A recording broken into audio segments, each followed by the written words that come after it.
Vamos a escuchar ahora palabras del presidente Martín Vizcarra esta noche en el Swiss Hotel, en el evento organizado por RPP CEO Impact Perú Summit 2019. Se ha referido a la economía y algunas de las críticas que recibe respecto a que se está dejando a un lado la economía y que el presidente se ha vuelto monotemático. Algunos críticos tienen sustento para señalar ello. Inmediatamente después, pegadito, viene el congresista del Nuevo Perú, Alberto Quintanilla, que estuvo hoy en Palacio y nos va a comentar los entretelones de la reunión. Y por ahí nos han dicho que este gobierno no le interesa esos temas, ¿no? Que hemos estado más enfocados en esta confrontación política que por el tema de la reforma del sistema de justicia, reforma política, y estos temas económicos no nos han interesado, ¿no? O sea, como que pudiéramos hacer un plan en 15 días. Esto es una prioridad de gobierno desde el inicio del gobierno, ¿no? Hace casi año y medio que asumimos el gobierno y responsablemente estamos trabajando. Por eso nos da mucha satisfacción ya tener un plan de competitividad. El tema es de que cuando hacemos una propuesta para la reforma institucional a través de una reforma política, esto te genera ruido político y titulares. Pero, por ejemplo, hemos estado el martes pasado, ¿sí? La semana pasada, cuando hemos presentado el plan de competitividad, hemos estado todo el gabinete, una mañana completa, exponiendo el plan de competitividad, el plan nacional de infraestructura, ¿no? Sin embargo, no se ha recogido el esfuerzo que estamos haciendo y que lo presentamos después de un año de trabajo, ¿no? Palabras del presidente Vizcarra, él se proyecta a 1 o a 2 años, dice, respecto al plan de competitividad que ha lanzado su gobierno. Alberto Quintanilla, congresista del Nuevo Perú, con nosotros. Gracias por venir. Buenas noches. Buenas noches, gracias por la invitación. La razón de justamente tenerlo aquí es que nos cuente algunos detalles de la reunión, los que puedan trascender. Lo que se ha podido conocer es que, por ejemplo, ustedes, como bancada, junto al Frente Amplio, le han propuesto formalmente al presidente que considere la cuestión de confianza sobre el proyecto de adelanto de elecciones, ya que, como parece vislumbrarse, la mayoría parlamentaria no lo va a aprobar. ¿Qué dijo el presidente cuando ustedes le plantearon esta figura? Bueno, el presidente, y igual fue el presidente del Consejo de Ministros y el ministro de Justicia, dijeron de que ellos van a hacer todo el esfuerzo para que el proyecto de ley de adelanto de elecciones se debata en el presente mes y se apruebe antes del 30 de septiembre. Y que después, vencido ese plazo, podían contemplar otros escenarios que no descartaba ninguno de acuerdo a dentro del marco de la Constitución, entre ellos los que hemos planteado nosotros. Antes del 30 de septiembre. Claro, quiere decir que la fecha límite para el gobierno cambiar de estrategia o, digamos, radicalizar un poco su estrategia es el 30 de septiembre. Claro, porque mira, para que haya referéndum en diciembre tiene que convocarse 60 días antes. Entonces, si nos imaginamos que el referéndum puede ser el 15 de diciembre, tendría que convocarse el 15 de octubre. O sea, por lo cual el Congreso debería de resolver los problemas antes de fin de mes de septiembre para que el presidente de la República o el Ejecutivo pueda promulgar la ley correspondiente y prueba a su vez convocar a referéndum.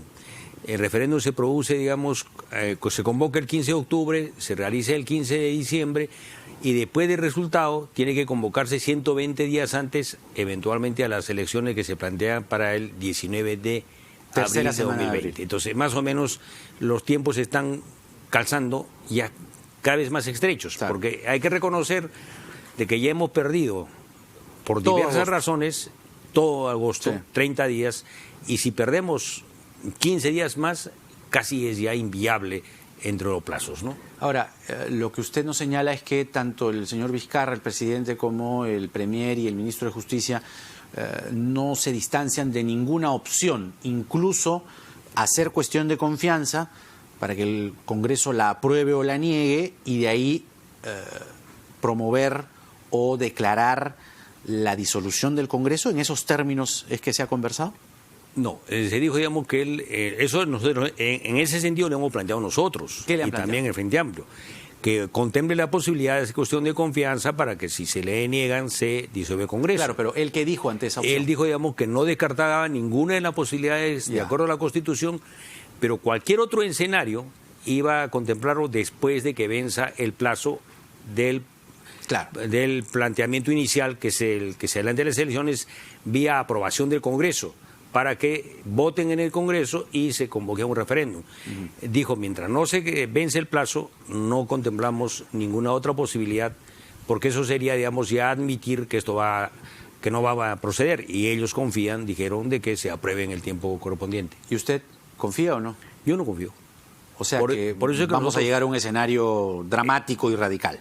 Eso es, en nuestra opinión, es que estamos yendo a una situación de que yo le llamo empate agónico. O sea, ninguna de las dos fuerzas, ni el Ejecutivo tiene la fuerza de plantear una cuestión de confianza en este momento y disolver el Congreso, ni la mayoría parlamentaria tiene la posibilidad de ir a una vacancia. Por eso es que nosotros creemos que lo más conveniente lo ideal sería que todos nos pongamos de acuerdo, reconozcamos que hay un impasse político, que reconozcamos que hay prácticamente una incapacidad de gobernar mejor. No digo que estemos que el país está cayendo, estamos en una crisis, pero podíamos ser mucho mejor si es que hubiera un entendimiento razonable entre las fuerzas del Congreso y las del Ejecutivo. Claro. Ahora, no se puede negar que la economía se está enfriando, ¿no? Eso, digamos, a mayor incertidumbre, ¿no? En el sentido de que no se pongan de acuerdo, más se afecta a la economía, más se afecta el propio Estado. Es decir, el Estado en este momento tiene una parálisis. No saben qué hacer, si es 2021. El mismo presidente ante los empresarios hoy dice, bueno, la economía no sé si en 2 o en 1 año, es decir, todos estamos en una incertidumbre. ¿Qué podría solucionar a esa incertidumbre el escenario que ustedes están planteando de la cuestión de confianza, igual denegada, igual disolución del Congreso? ¿Cuál es la contribución? Me gustaría que me lo diga. Mire, nosotros creemos que con una cuestión de confianza, en el caso que no se apruebe el adelanto de elecciones, porque sería sobre una política de Estado, en ese sentido, disolver y convocar, digamos, a elecciones para ir a una renovación, que no sería lo ideal. Lo ideal sería que nos pongamos todos de acuerdo y salgamos. A la otra cuestión, usted dice que no, eso no lo ve viable. Ahora, el otro elemento que podría ayudar a desentrampar esta situación política es que la movilización se dé una movilización popular. O sea, haya gente en la calle que se manifiesten en asambleas, pronunciamientos, acuerdos, debata la población. Porque en el fondo, cuando uno plantea que se vayan todos y adelantemos las elecciones, es que queremos una renovación política para que la población se pronuncie. Venía pensando, ¿no? Ya que usted habla de una movilización, ¿y por qué no hacemos un referéndum para preguntarle a la gente, ¿está usted de acuerdo con esto, sí o no, con el adelanto de elecciones? Bueno, el referéndum está planteado. Por eso, pero ¿por qué no adelantamos el tema? Es decir, para lo que están reclamando los opositores y los críticos de Vizcarra es que no, una encuesta, por eso quiere investigar a las encuestadoras. Pues, no, pero hay una cosa, mire. ¿Por qué no hacemos un referéndum y decimos, varias preguntas, escoja usted, pero una de las preguntas debería ser, ¿está usted realmente de acuerdo con el proyecto presentado por el presidente de adelantar las elecciones al 2020? ¿Por qué no hacemos esa pregunta? Mira, la iniciativa para un referéndum la tiene el Congreso. La tiene el Congreso, pero también la tiene la ciudadanía. La ciudadanía tiene que reunir un número determinado de firmas. Sí. Pero si quiere hacerle el Congreso, tiene que aprobar la ley en primera instancia y luego someterla a referéndum. Entonces, en eso estamos. O sea, el Congreso no puede ante sí mismo decir yo convoco a referéndum, sino que tiene que aprobar la ley y decir esta ley la someto a referéndum. Volvamos entonces al escenario no ideal, digamos. Para usted el escenario ideal sería que se pongan de acuerdo y que aprueben el proyecto, cosa que hasta ahora no se ve. Entonces el escenario no ideal, según sus propias palabras, es que se presente una cuestión de confianza, ¿no? En el camino los congresistas también, algunos, están buscando cómo vacar a Vizcarra, ¿no? Y entonces viene la cuestión de confianza y viene la negativa, ¿no? ¿Y qué pasa si le dicen que sí a la confianza, como le han hecho la otra vez? No, pero digamos, ahí si uno dice sí, tiene que honrar la palabra, no puede decir, digamos, sí y después no apruebo. O sea, sí, inmediatamente se aprueba el referéndum para que vaya al adelanto de elecciones. Y esto que está contando Daniel Salaverry, que Keiko, digamos, promueve o ha estado promoviendo, digamos, vacancias en algún momento, vacar nuevamente a Vizcarra, ¿le cree? Lo que yo sí le creo, yo parto, digamos, de ya que en política hay que creer a la palabra de las personas hasta que no se muestre lo contrario, ¿no? Hay una presunción de veracidad. ¿Qué creo yo que lo que ocurre, lo que dice Salaverry? Es de que la señora Keiko Fujimori planteó la posibilidad de un adelanto de elecciones. Entonces, lo que está diciendo Salaverry es que si en un momento planteó la posibilidad era que claro, si era legal porque era ahora posible. se lucen extrañados. No. Claro, o sea, digamos, eso es lo que está, es lo único que tiene, es el único elemento que puede aportar. Porque, digamos, ya otras cuestiones ya serían especular qué es lo que pensaba o para qué quería, ¿no? Por eso, entonces, en esa línea, ¿cuál sería el escenario o cuál sería la situación? ¿Cómo proyecta usted o cuál sería, digamos, la tranquilidad que le podría transmitir al país en el escenario de la negativa de la cuestión de confianza y el cierre del Congreso?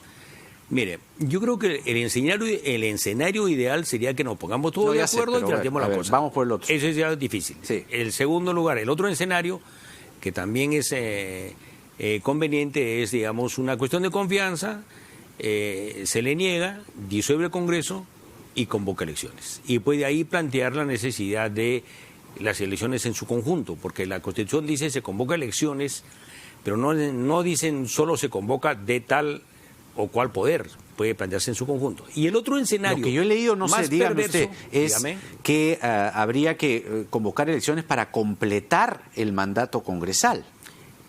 Esas son las elecciones que tendría que convocarse.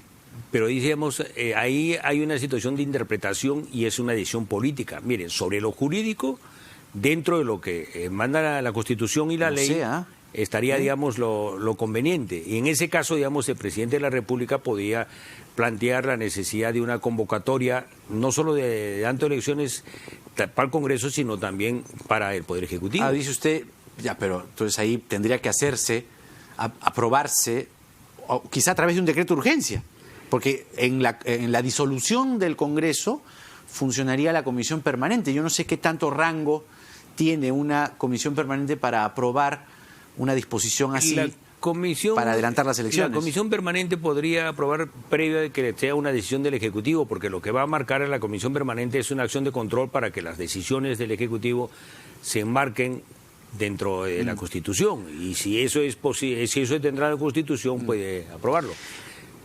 La comisión permanente tiene funciones limitadas. Limitadas, pues claro, son solo decretos de urgencia. Pero yo tengo una curiosidad, se lo estoy preguntando a varios amigos hace días, y se lo quería preguntar a usted. En el escenario de disolver el Congreso, ¿no? ¿Cómo impediría el gobierno a los congresistas que han sido disueltos, pero ellos van a creer que no, que ingresen al Parlamento y que sesionen? ¿Cuál sería grafíquenos usted, cómo sería la fotografía? Yo creo que ahí hay que recordar que el poder tiene también una estructura de fuerza. El poder tiene dos dimensiones, la fuerza y el consenso, ¿no es cierto? La fuerza es las decisiones del Poder Judicial, que lo pueden tomar preso a uno, meterlo adentro. Es el accionar de la policía que pone orden en la calle, y es también el accionar de la Fuerza Armada que en este caso tendría que apoyar las acciones del Estado. ¿Y eso no se parecería un poco al 5 de abril? Pregunto. Se parecería bastante en todo caso, pero ahí también el otro elemento es las cuestiones institucionales, que el Tribunal Constitucional avale y diga esas sí son decisiones constitucionales. Eso es importante. Necesariamente tiene que haber una disolución del Congreso tendría que estar acompañada de una interpretación del Tribunal Constitucional, ¿no? En el caso de que se recurra a una controversia, porque el Tribunal Constitucional no es van a haber 1000 controversias, le aseguro. Sino, digamos, va a haber y tendría que resolverlo lo antes posible.